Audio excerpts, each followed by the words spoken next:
அப்பலேச்சியன் mountain என்பது அமெரிக்காவின் கிழக்கு பகுதியில் பறந்துவிடும் ஒரு பண்டைய மலைத்தொடராகும்.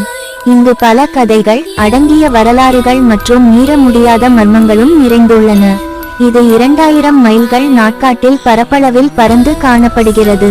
இவ்வழியில் பல ஹண்டட் ஹிஸ்டரி ஆவிகள் வந்து பயமுறுத்தும் வரலாறுகள் காணப்படுவதால் இது அமெரிக்காவின் மிகவும் பயங்கரமான பகுதிகளில் ஒன்றாக கருதப்படுகிறது.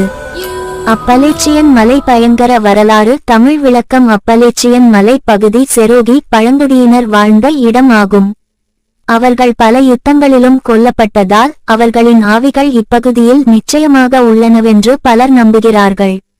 பலர் வனப்பகுதிகளில் நடந்து செல்லும் போது இரவில் எங்கிருந்தோ கேட்கும் அழைப்பு குரல்கள் மற்றும் வீசிய சத்தங்கள் போன்றவற்றை கேள்வியாய் பதிவு செய்துள்ளனர். நார்த் கேரளைனா உள்ள பிரவுன் மவுண்டன் பகுதியில் ஆவிகள் வெளியிடும் ஒளிக்கதிர்கள் போல பல